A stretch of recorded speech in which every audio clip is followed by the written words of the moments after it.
My husband's childhood best friend asked me for a favor, then humiliated me in front of her entire family. After years of being the bigger person, I finally reached my breaking point. What happened in that photography studio changed everything, and I'm done pretending to be okay with disrespect disguised as friendship. My name is Emma, I'm 30 years old, and I thought I knew what loyalty looked like until I married into a friendship that would test every boundary I thought I had. When I first met my husband Jake 5 years ago, I knew he came with baggage. Not the usual kind, not debt or crazy exes or family drama. No, Jake came with something much more complicated, a best friend named Melissa who had been part of his life since they were 7 years old. At first, I thought it was sweet. How many people maintain childhood friendships into their 30s? I saw it as a sign of Jake's loyalty, his capacity for long-term commitment. If he could be faithful to a friend for over 2 decades, surely he could be faithful to a wife.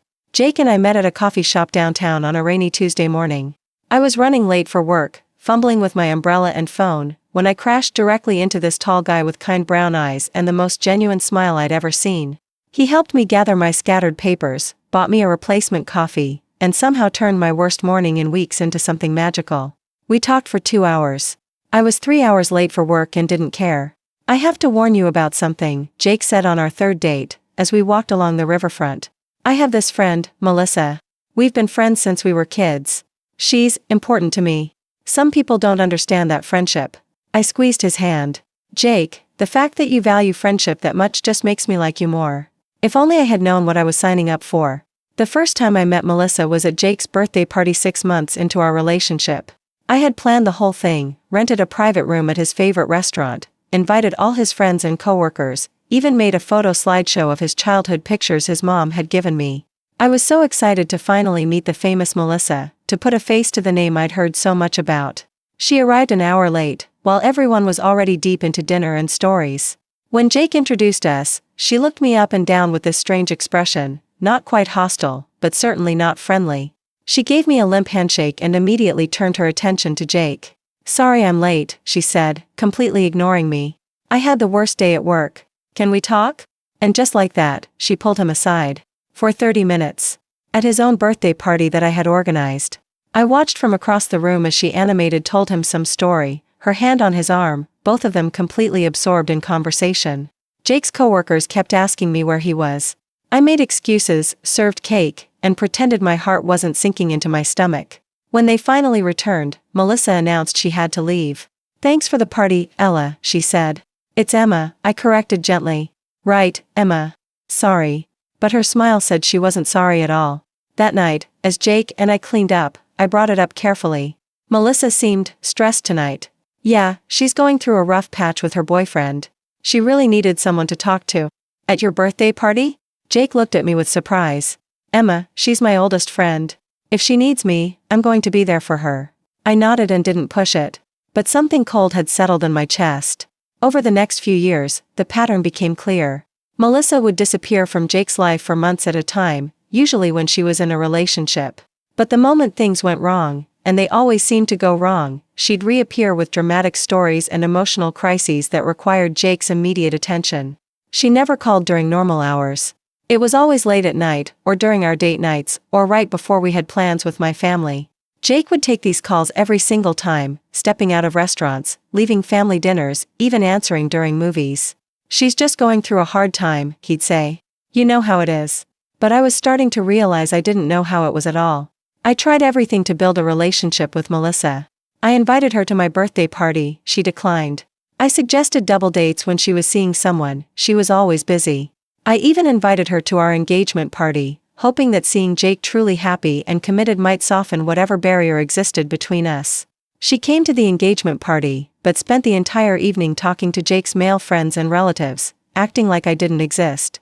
When people asked how she knew Jake, she'd smile and say, "Oh, we go way back. I've known him since before he even liked girls." The comment that stuck with me most came from Jake's Aunt Linda, who pulled me aside near the end of the evening. "Honey," she said quietly, "that girl has been in love with Jake since they were teenagers. Everyone in the family knows it." I felt like I'd been punched.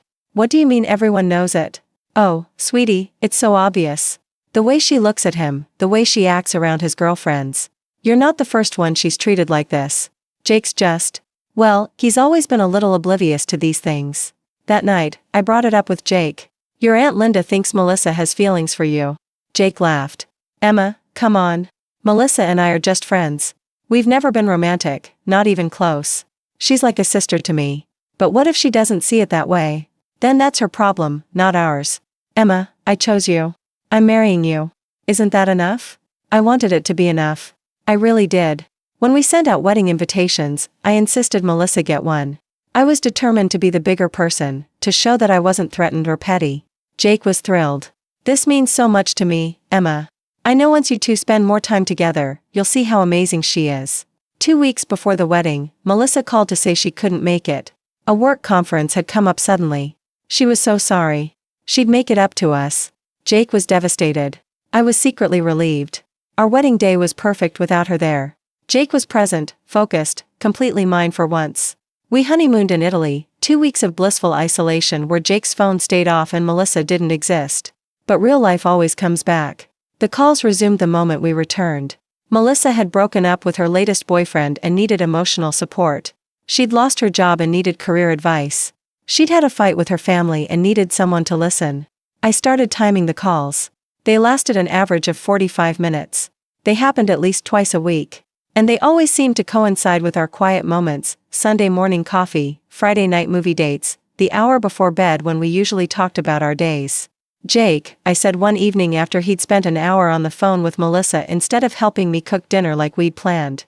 I feel like I'm competing for my own husband's attention. That's not fair, Emma. She's my friend. I'm allowed to have friends. I'm not saying you can't have friends. I'm saying I need to feel like I come first sometimes. You do come first. You're my wife. Then why does it feel like she gets the best parts of you and I get whatever's left over? Jake stared at me like I'd spoken in a foreign language. Emma, you're being paranoid.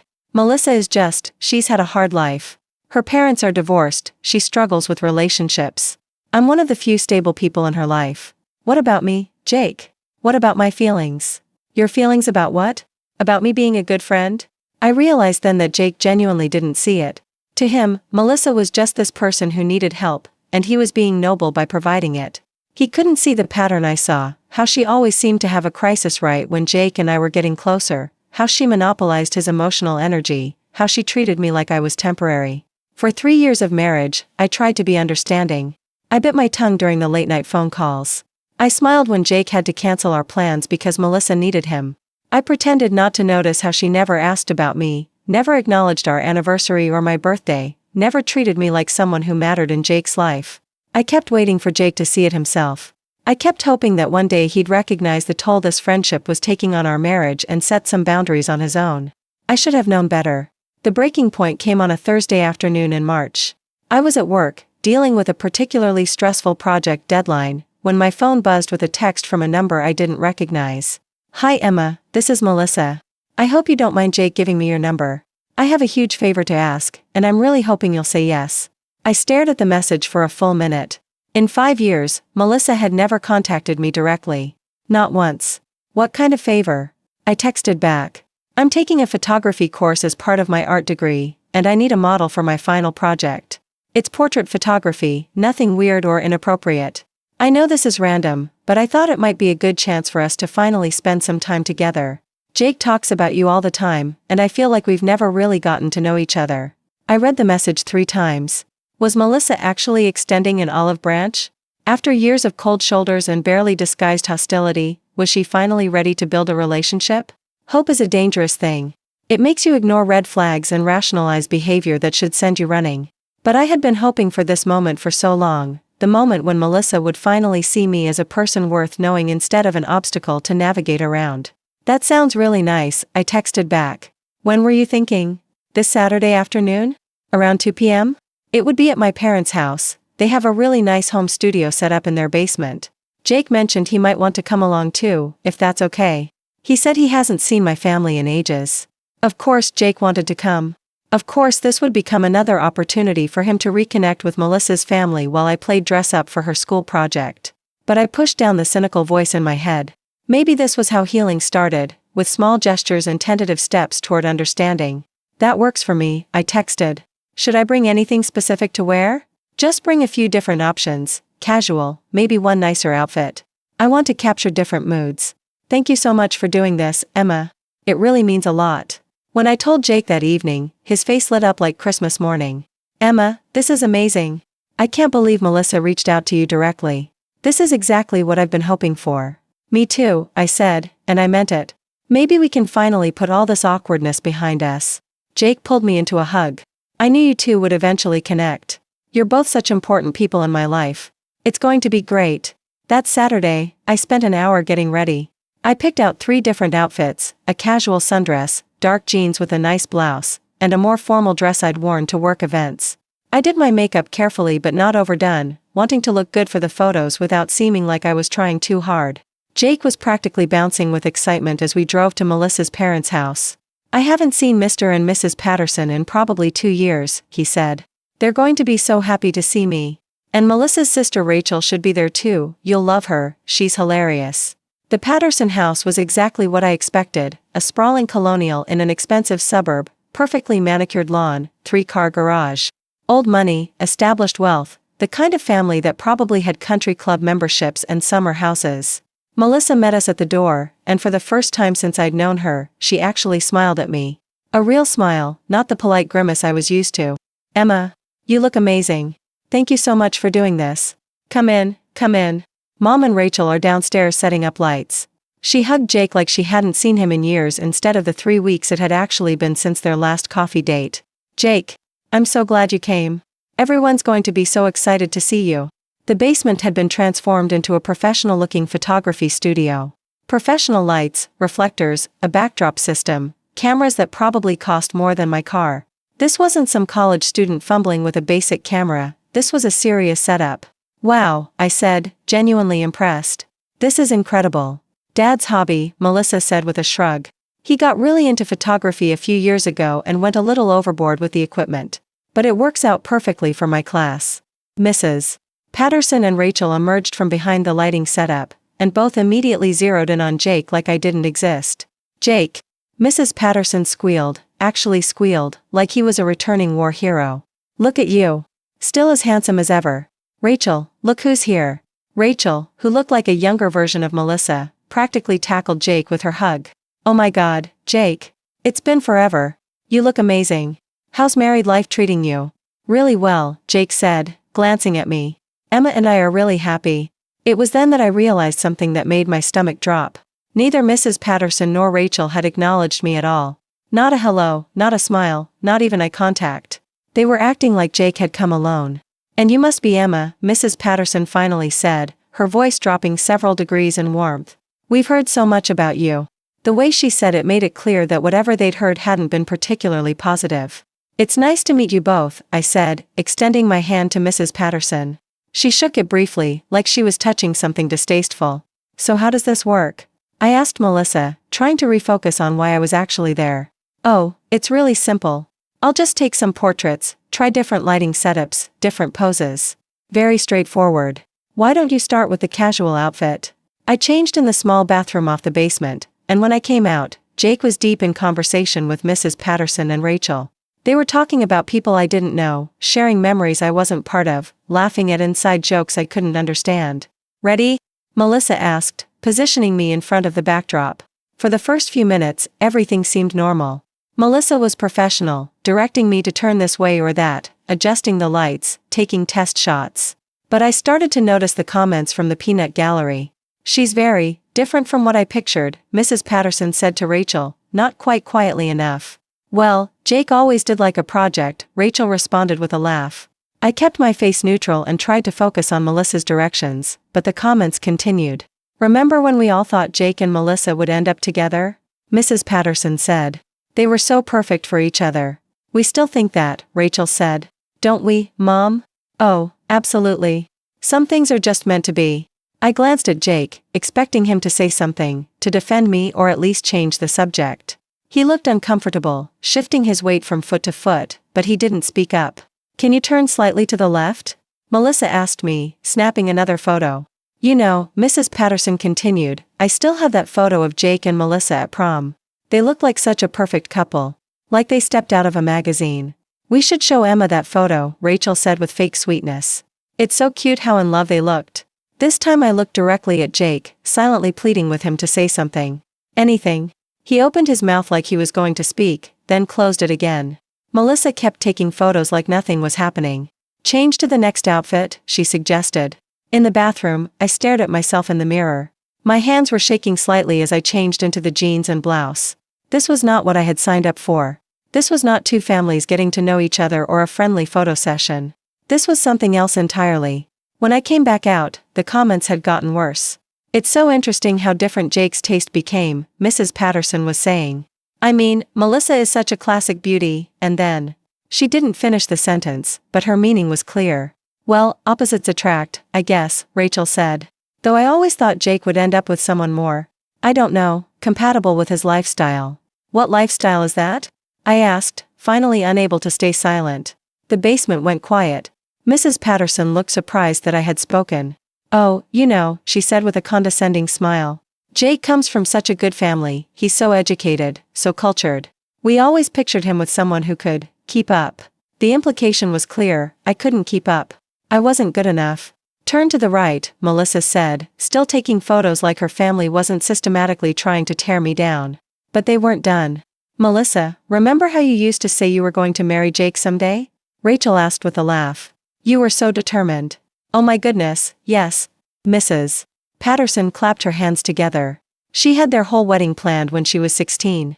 She always said Jake was the only boy worth waiting for. "What did you say, Mel?" "That you'd rather be alone forever than settle for anyone who wasn't Jake." For the first time, Melissa looked up from her camera. She was smiling, but there was something cold in her eyes as she looked at me. "I said a lot of silly things when I was young," she said. "But some feelings never really go away, do they?" The room felt like all the oxygen had been sucked out of it. I looked at Jake, who was staring at the floor like he could disappear into it. His face was red, but he still wasn't saying anything. "You know what's funny?" Mrs. Patterson continued, apparently enjoying my discomfort. "We always considered Jake family. Like, we always called him our son-in-law, even before he was actually anyone's husband." "We still do," Rachel added. "Don't we, Mom?" "We still call him our son-in-law." "Of course we do. Old habits die hard. Plus, he'll always be family to us, no matter what." The message was unmistakable. Jake belonged to them, not to me. I was temporary, an interruption in a story that was supposed to end with Jake and Melissa together.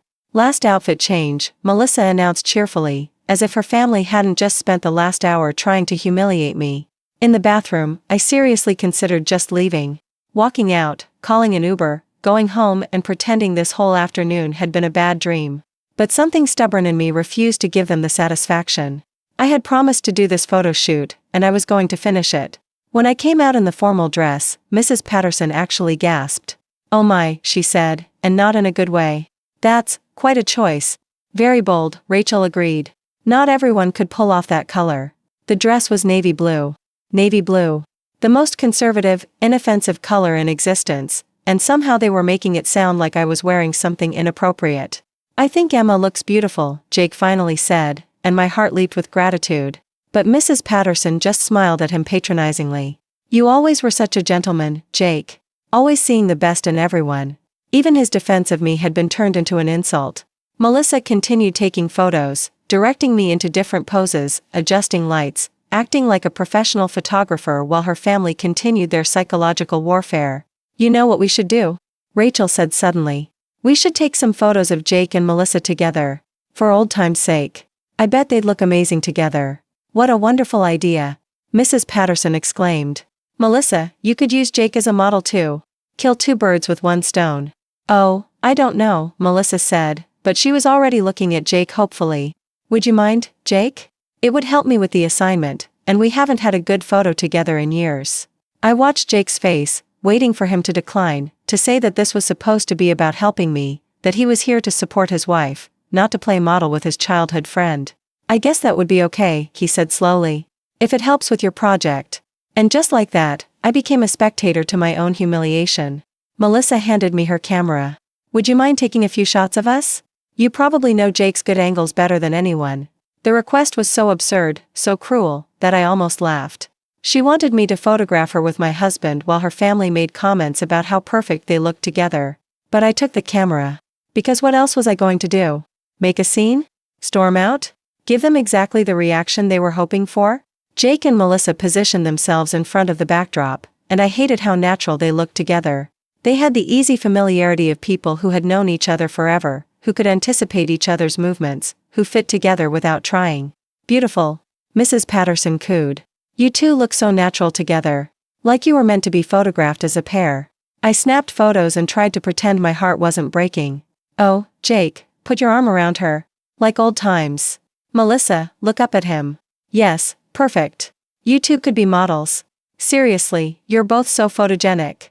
I took photo after photo, documenting what felt like an alternate universe where Jake had married his childhood sweetheart instead of me. They laughed together, posed naturally, looked comfortable and happy in a way that made me feel like an outsider looking in on the life I was supposed to have. After what felt like hours but was probably only 20 minutes, Melissa finally called for a break. I think we got some great shots, she said, taking the camera back from me. Thanks for being such a good sport about all this, Emma. A good sport. Like I was a child who had handled losing a game well, instead of a woman who had just been systematically humiliated for an hour and a half. We should probably head out, Jake said, finally showing some awareness of how uncomfortable the situation had become. Oh, don't go yet. Mrs. Patterson protested. We hardly got to catch up. Why don't you stay for dinner? I'm making Jake's favorite, that lasagna you always loved. Of course she remembered Jake's favorite meal. Of course she was prepared to cook it for him. That sounds amazing, Mrs. Patterson, but we actually have plans tonight, Jake said, which was a lie. We had no plans. Rain check then, she said, hugging Jake goodbye like he was her own son. Don't be such a stranger, okay? You're always welcome here. She gave me a brief, cold handshake. Nice meeting you, Elena. Emma, I corrected. Right. Emma. In the car, Jake was quiet for the first few minutes. I stared out the window, processing what had just happened, trying to figure out how I felt about it. That was? Jake started, then stopped. What? I asked. I don't know. Weird. They were acting weird. Weird. That was his assessment of an hour and a half of his in-laws treating me like garbage while he stood by and watched. Jake, I said carefully, did you hear the things they were saying? Some of it. They were being, I don't know, nostalgic, I guess. Nostalgic? Jake, they spent the entire time talking about how you and Melissa should have ended up together. They called you their son-in-law. They made comments about how I wasn't good enough for you. Jake was quiet for a long moment. I think you might be reading too much into it, Emma. That's just how they are. They've always been a little dramatic. I felt like I was losing my mind. You think I'm reading too much into them literally saying you and Melissa looked perfect together while I stood there taking pictures of you too? Emma, come on. It was just photos. For her class. It stopped being about her class the moment they started talking about prom photos and wedding plans. Jake sighed. Look, I'm sorry they made you uncomfortable. But Emma, these are people I've known for 20 years. They're not malicious. They're just awkward about change.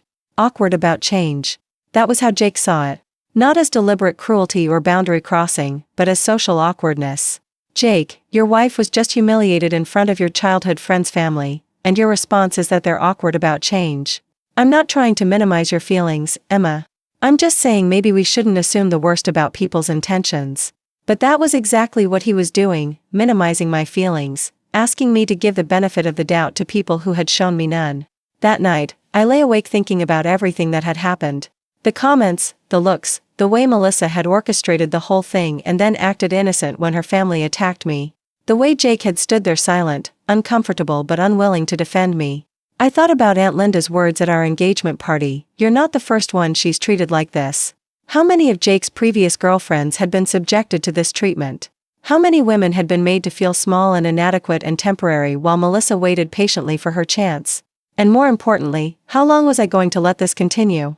I had spent 5 years trying to be the understanding wife, the bigger person, the woman who didn't let jealousy or insecurity drive her decisions. I had made excuses for Melissa's coldness, rationalized Jake's divided loyalties, and convinced myself that if I just tried harder, was kinder, was more patient, eventually everything would work out. But that afternoon had shown me the truth. This was never going to change. Melissa was never going to accept me as Jake's wife. Her family was never going to treat me with respect. And Jake was never going to prioritize my feelings over his desire to avoid conflict. I had two choices. I could continue to be the understanding wife who accepted being treated as second best in her own marriage, or I could finally stand up for myself and demand the respect I deserved. The next morning, I woke up with absolute clarity about what I needed to do. Jake was already in the shower when I got up, and I could hear him humming, actually humming, like yesterday had been a wonderful day instead of one of the most humiliating experiences of my life. When he came out of the bathroom, wrapped in his robe and still smiling, I was sitting on the edge of our bed waiting for him. "Morning, beautiful," he said, kissing the top of my head. "I was thinking we could go to that farmer's market you like today. Make a day of it. Jake, we need to talk." Something in my tone made him stop moving. "Okay. What about?" "About yesterday. About Melissa. About how this friendship is affecting our marriage." Jake's face immediately shifted into what I had come to recognize as his conflict avoidance mode. "Emma, I thought we talked about this in the car." "No, Jake. You talked.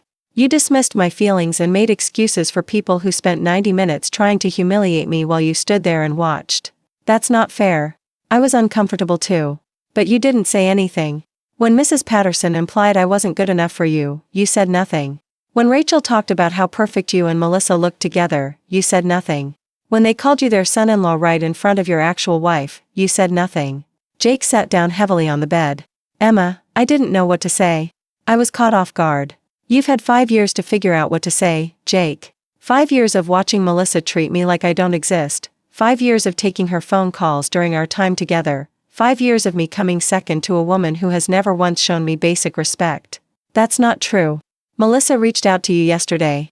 She asked you to help with her project. I stared at my husband, this man I loved, and wondered how he could be so intelligent about everything else and so willfully blind about this. Jake, that wasn't Melissa extending an olive branch. That was Melissa setting up a situation where she could humiliate me in front of her family while making it look like my fault if I complained. Emma, that's a really cynical way to look at it. Is it? Let me ask you something, Jake. In the 5 years we've been together, can you think of a single time when Melissa has acknowledged our relationship? A single time she's asked about me, or remembered my birthday, or treated me like someone who matters to you?" Jake was quiet, thinking. "Can you think of a single time she's called you just to chat, when she wasn't having some crisis that required your immediate emotional support?" More silence. "Can you think of a single time she's been in a relationship where she didn't suddenly need you more than usual?" "Emma, I'll give you the answer, Jake. No. The answer to all of those questions is no. Because Melissa doesn't see me as your wife. She sees me as a temporary obstacle between her and the life she thinks she's supposed to have with you." Jake rubbed his face with his hands. "Even if that were true, Emma, I can't control how Melissa feels. I can only control my own actions." "You're right. You can only control your own actions. So let me ask you this, what are you going to do about it?" "What do you mean?"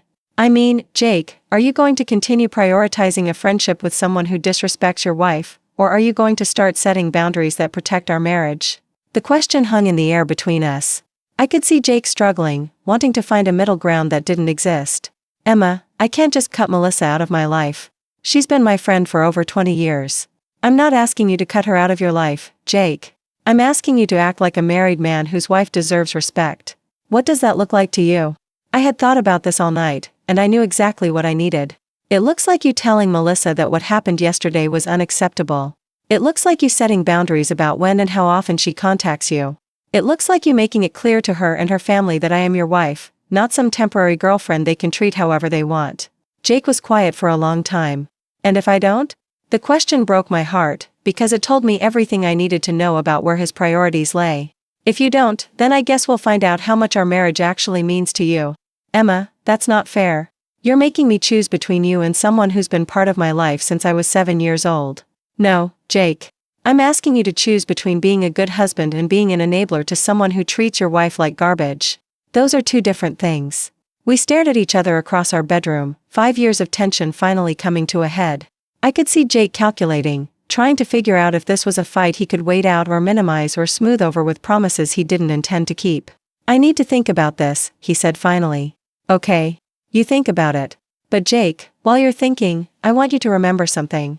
Yesterday, I stood in that basement and let Melissa's family tear me apart while I smiled and posed for photos. I did that because I love you and I wanted to support what I thought was an attempt at friendship. But I will never put myself in that position again." "What are you saying?" "I'm saying I'm done being the bigger person. I'm done making excuses for people who treat me poorly.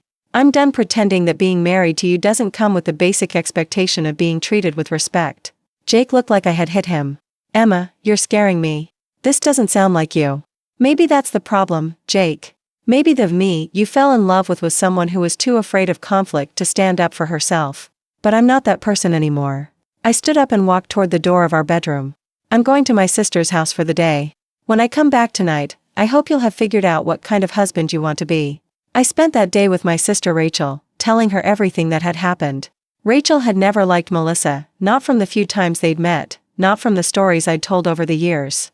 Emma, she said as we sat on her back porch, I have to ask you something, and I want you to really think about your answer. Okay? If Jake doesn't change anything, if he keeps taking Melissa's calls, if he keeps making excuses for her behavior, if he keeps putting her needs before yours, what are you going to do? It was the question I'd been avoiding, the one that scared me most. I don't know, I admitted. I think you do know. I think you're just afraid to say it out loud. She was right. I did know. I had known since I lay awake the night before, staring at the ceiling and finally admitting to myself what I had been trying not to see for years. I can't keep living like this, Rachel. I can't keep being married to someone who won't stand up for me. I can't keep coming second to a woman who hates me. So what does that mean? I took a deep breath. It means if Jake can't set boundaries with Melissa, I'm going to have to set boundaries with Jake. When I got home that evening, Jake was sitting at our kitchen table with 2 cups of coffee and a bouquet of flowers from the grocery store. The flowers were nice, but they felt like an apology for the wrong thing. Emma, he said as soon as I walked in, I've been thinking all day about what you said. I sat down across from him, noting that he looked tired and stressed. Good. This should be hard for him. And you're right. About some things. Yesterday it was bad. Melissa's family was out of line, and I should have said something. It was a start, but I waited for but that I knew was coming. But Emma, I still think you're being unfair about Melissa herself. She didn't say those things. Her family did. Jake, she orchestrated the whole situation. She invited me there knowing exactly how her family would behave, and then she stood by and watched it happen. That's not passive. That's calculated. You don't know that. Don't I? Jake, think about it. Melissa has never once reached out to me in 5 years. Never. And suddenly, out of nowhere, she wants me to model for her photography project? You don't find that suspicious? Jake was quiet, and I could see him trying to find an argument that would let him keep believing the best about Melissa. Even if that's true, he said finally, I can't control what Melissa does. I can only control what I do. You're right. So what are you going to do? I'm going to talk to her. I'm going to tell her that her family's behavior yesterday was unacceptable, and that it can't happen again. And I'll try to be more mindful about when I take her calls. Maybe not during our date nights or family time. It wasn't enough. It wasn't even close to enough, but I could see that Jake thought he was making a huge concession. Jake, can I ask you something honestly? Of course. If the situation were reversed, if my childhood best friend's family had spent an hour and a half telling you that you weren't good enough for me, that my friend and I were meant to be together, that they considered my friend their son-in-law instead of you, how would you feel? Jake was quiet for a long time. I'd be angry, he admitted. Would you want me to just talk to my friend about it, or would you want me to take a step back from that friendship entirely? Emma? Answer the question, Jake. I'd probably want you to step back from the friendship. But you're not willing to do that for me. It's different, Emma. Melissa and I have history. We have history too, Jake. We have a marriage. We have vows. We have a commitment to each other that's supposed to come before every other relationship in our lives. Jake looked down at his hands. I don't know how to just stop being friends with someone who's been in my life for 23 years. And there it was. The truth. Jake wasn't willing to choose our marriage over his friendship with Melissa, no matter how toxic that friendship had become. Jake, I said gently, I'm not asking you to stop being friends with her. I'm asking you to be friends with her in a way that doesn't disrespect our marriage. What does that look like? I had thought about this all day at Rachel's house, and I knew exactly what I needed. It looks like you telling Melissa that what happened yesterday was unacceptable, and that if she wants to maintain a friendship with you, she needs to treat your wife with basic respect. It looks like you not taking her crisis calls during our time together.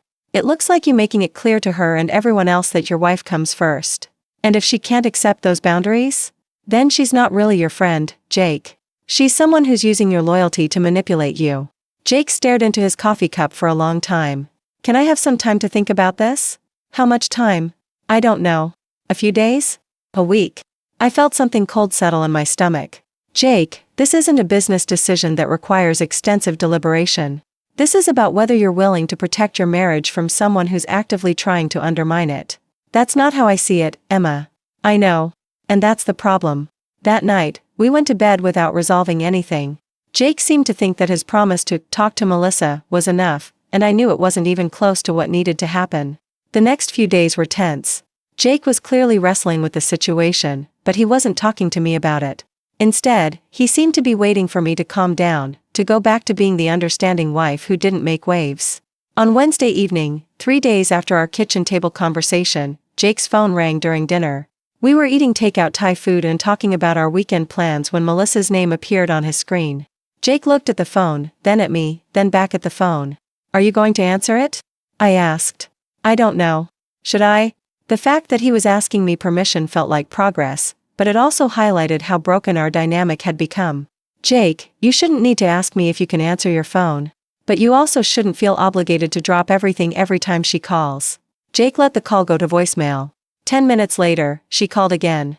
"Maybe it's an emergency," Jake said, reaching for the phone. "Or maybe she's testing to see if you've set boundaries yet." Jake answered on the 4th ring. "Hey, Melissa. What's up?" I could hear her voice through the phone, high and agitated, but I couldn't make out the words. "Slow down," Jake said. "What happened?" More frantic talking from Melissa's end. Okay. I'm sure it's not as bad as you think. Let me call you back in a few minutes, okay?" He hung up and looked at me apologetically. Her boss criticized a project she's been working on, and she's really upset. She thinks she might get fired. And she needs you to talk her through it right now? During our dinner? Emma, she sounded really panicked. I put down my fork. "Jake, do you realize what just happened?" "What do you mean?" 3 days ago, I told you that I needed you to set boundaries with Melissa about when she calls. Tonight, during our dinner, she calls twice, and you're already making excuses to call her back and spend the rest of our evening managing her emotions. Jake looked genuinely confused. But this sounds like a real crisis. Jake, when is it not a crisis with Melissa? When has she ever called you just to chat, just to see how you're doing, just to maintain a normal friendship? He was quiet, thinking. "I'll tell you when, never. Because Melissa doesn't want a normal friendship with you, Jake. She wants to be the most important woman in your life, and she uses these manufactured crises to make sure she stays there. You think she's making this up?" I think Melissa is very good at turning normal workplace frustrations into emergencies that require your immediate attention. And I think you're very good at dropping everything to rescue her. Jake stared at his phone, which was lighting up with text messages from Melissa. "What am I supposed to do, Emma? Ignore her when she needs help? You're supposed to act like a married man whose wife deserves to finish a meal with her husband without interruption. So I should just not call her back? Jake, you should call her back tomorrow. During your lunch break. Or this weekend when you have free time. You should treat her like any other friend who needs support, with kindness, but with boundaries." Jake looked at his phone again. The texts were still coming. "She's really upset, Emma." And I realized, in that moment, that this was never going to change. Jake was always going to prioritize Melissa's emotional needs over our marriage. He was always going to see her as someone who needed rescuing, and me as someone who should understand and wait my turn. "Call her back, Jake." "What? Call her back. Go ahead. Spend the evening talking her through her work drama while your wife sits here alone with cold Thai food." "Emma, that's not fair." "No, Jake, what's not fair is being married to someone who can't see that his childhood friend is manipulating him. What's not fair is being the wife who's supposed to be understanding while another woman gets the best parts of my husband's emotional energy." I stood up and started clearing the table. "Where are you going?" "I'm going to load the dishwasher and then watch Netflix in the bedroom. You can call Melissa back and spend as much time as you want talking her through her latest crisis." "Emma, please don't be like this." "Like what, Jake?" "Like a wife who expects her husband to prioritize their marriage." I left him sitting at the kitchen table with his phone, and I knew he was going to call Melissa back the moment I left the room. I was right. I could hear his voice through the bedroom door, patient and soothing, talking Melissa through her workplace drama for over an hour while I watched TV alone. That night, lying in bed next to my husband who had spent our evening managing another woman's emotions, I finally admitted to myself what I had been trying not to acknowledge for months. This marriage was not going to survive if things continued as they were. And Jake was not going to change. The next morning, I called in sick to work and drove to a lawyer's office. I wasn't ready to file for divorce, not yet. But I needed to understand what my options were, what divorce would look like, what I would be entitled to if our marriage ended. The lawyer, a woman named Patricia Chen, was kind but direct. "How long have you been married?" she asked. 3 years. Together for 5. "Any children?" "No." "Significant assets?" We own a house together. Both our names are on the mortgage. We have some savings, retirement accounts. And you're considering divorce because of your husband's relationship with a female friend? I'm considering divorce because my husband refuses to set appropriate boundaries with someone who treats me with open hostility, and I've realized that I can't live the rest of my life coming second in my own marriage. Patricia nodded. That's actually more common than you might think. A lot of marriages end not because of infidelity, but because of emotional boundary issues. What would I be looking at, in terms of division of assets? In this state, marital property is divided equitably. That usually means 50-50, but it can vary depending on circumstances. The house would likely be sold and the proceeds split, unless one of you wants to buy the other out. How long does the process take? If it's uncontested, if you can agree on terms, maybe 6 months. If it's contested, it could take a year or more. I left Patricia's office with a folder full of information I hoped I'd never need to use. But having it made me feel less trapped, less like I had to accept whatever Jake was willing to give me. That evening, Jake came home with flowers again. Bigger ones this time, and from an actual florist instead of the grocery store. Emma, he said, I've been thinking about our conversation yesterday, and you're right. I shouldn't have spent our dinner time on the phone with Melissa. Okay. So I called her today during my lunch break instead, and I told her that she needs to be more mindful about when she contacts me. What did she say? She was surprised. She said she didn't realize she was causing problems in our marriage. She apologized and said she'll try to be more considerate. I felt nothing. No relief, no gratitude, no hope. Just a deep, bone-tired exhaustion. That's good, Jake. You don't sound happy about it. I'm not unhappy about it. It's not enough. Jake's face fell. What do you mean it's not enough? I did what you asked. I set a boundary. Jake, you asked her to be more mindful about when she calls. That's not the same thing as addressing the fundamental issue. Which is what? Which is that Melissa doesn't respect our marriage, and you've never made it clear to her that she needs to. Emma, she apologized. She said she'd be more considerate. What more do you want? I want you to tell her that what happened at her parents' house was unacceptable. I want you to make it clear that if she wants to remain your friend, she needs to treat your wife with basic respect. I want you to tell her that our marriage comes first. Jake was quiet for a long moment. I can't say those things to her, Emma. Why not? Because it would hurt her feelings. Because it would damage our friendship. Because it feels mean. And there it was. Jake was more concerned about Melissa's feelings than mine. He was more worried about damaging his friendship with her than protecting his marriage to me. Jake, I said quietly, do you want to stay married to me? Of course I do. Emma, I love you. I want to spend the rest of my life with you. Then you need to start acting like it. I am acting like it. I'm trying to find a compromise that works for everyone. There is no compromise here, Jake. Either you're married to me, or you're not.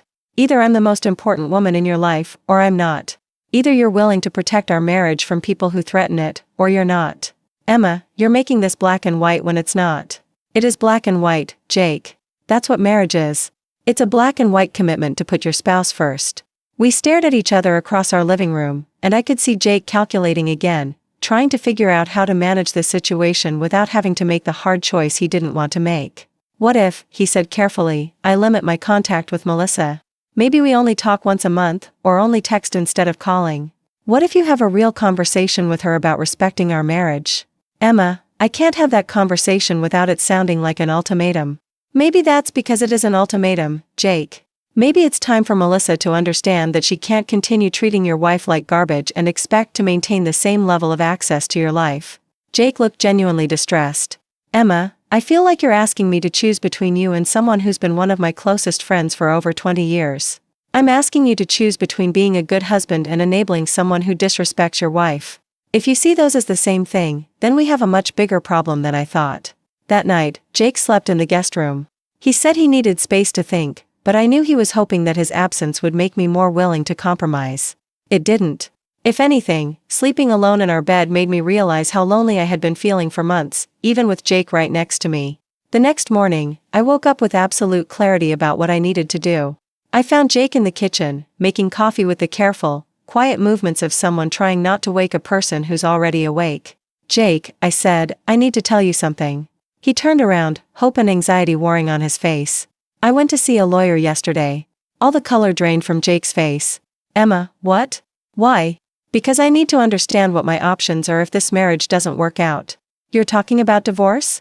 Emma, we're having a rough patch, but divorce? Jake, this isn't a rough patch.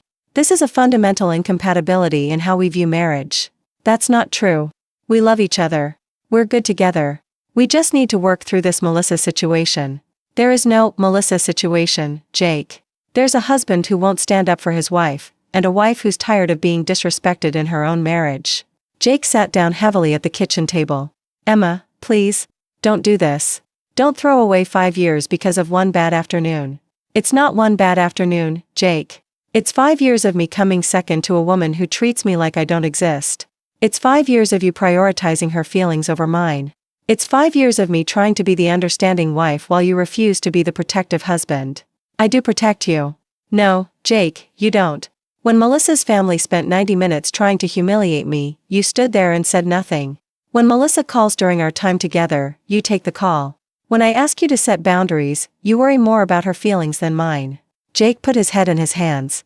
Emma, I don't know how to fix this. I don't know what you want me to do. I want you to want to fix it, Jake.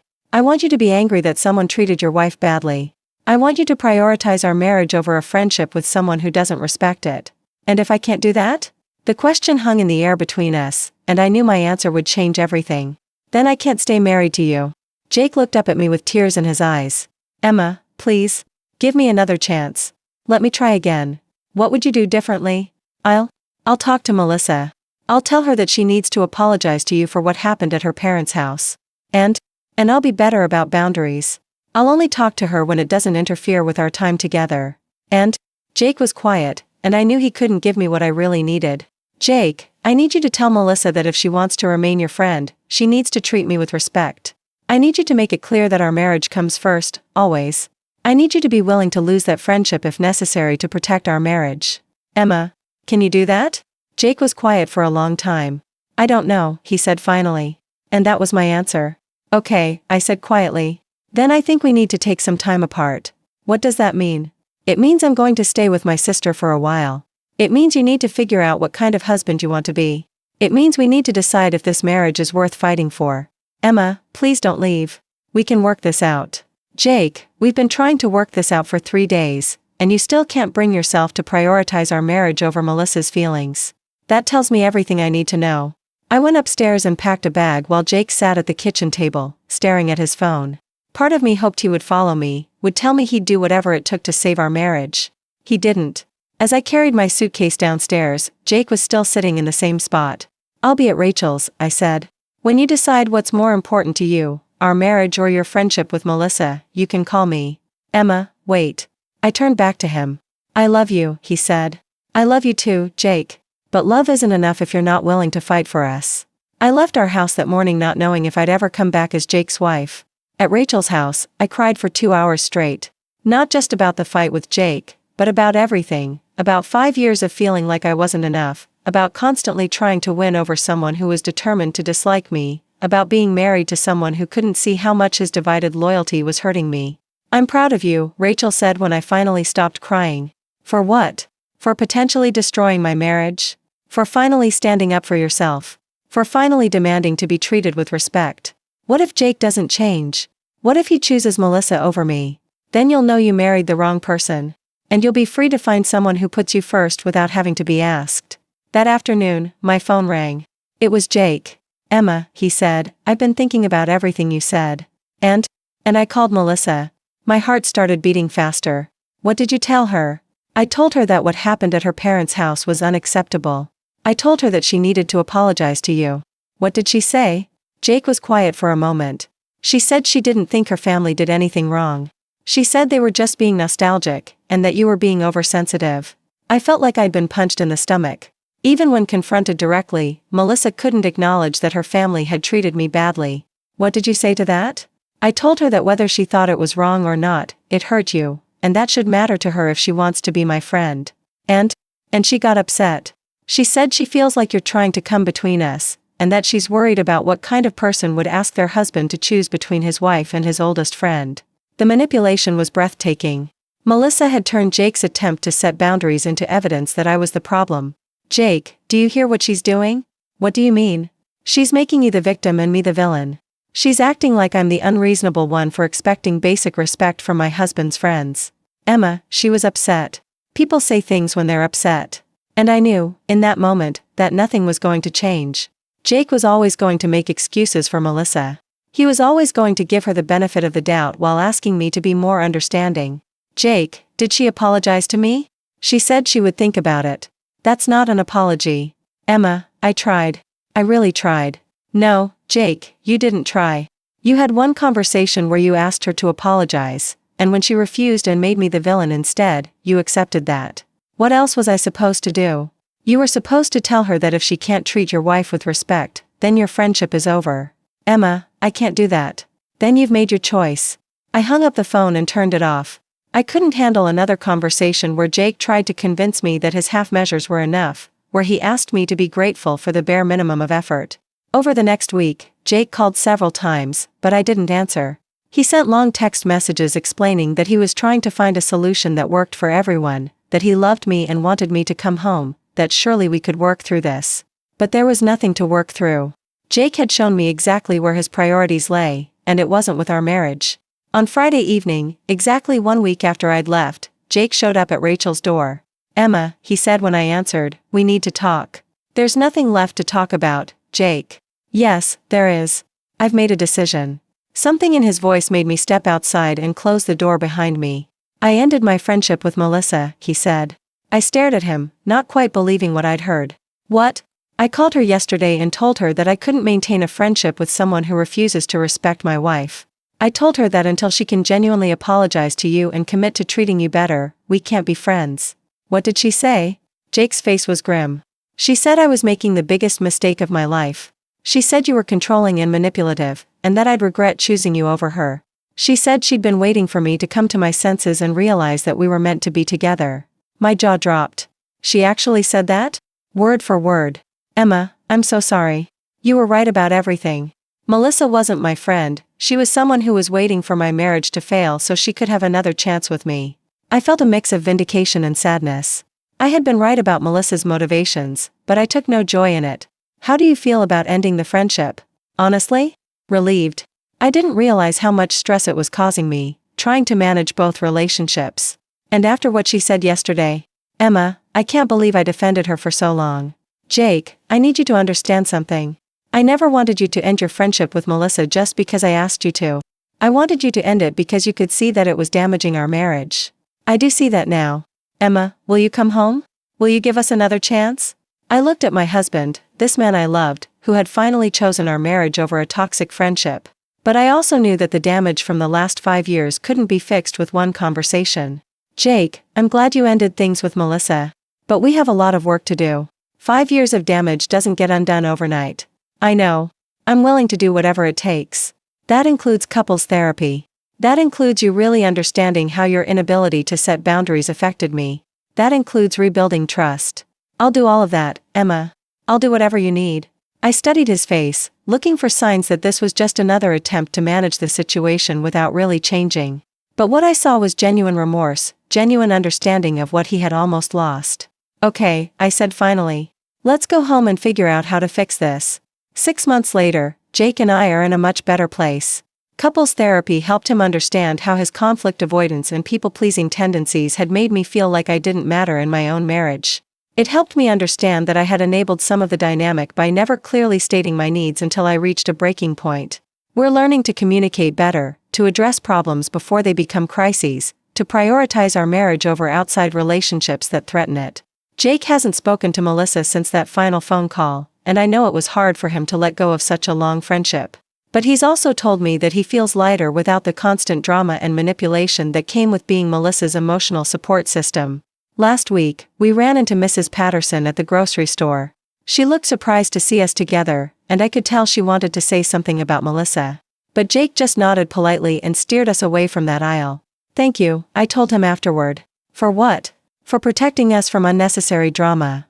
Emma, that's what husbands are supposed to do. It shouldn't have taken 5 years and the near end of our marriage for Jake to learn that lesson. But I'm grateful he learned it at all. Sometimes I think about that afternoon in Melissa's basement, how humiliated and alone I felt while her family tore me down and Jake stood silent.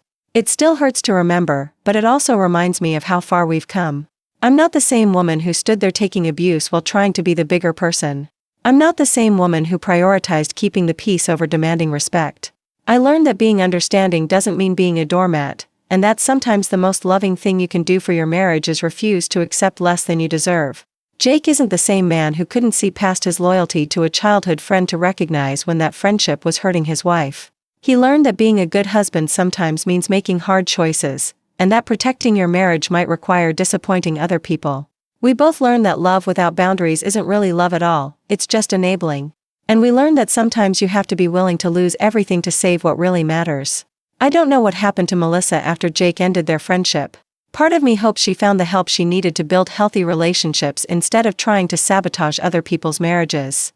But mostly, I don't think about her at all anymore. Because for the first time in 5 years, I don't have to.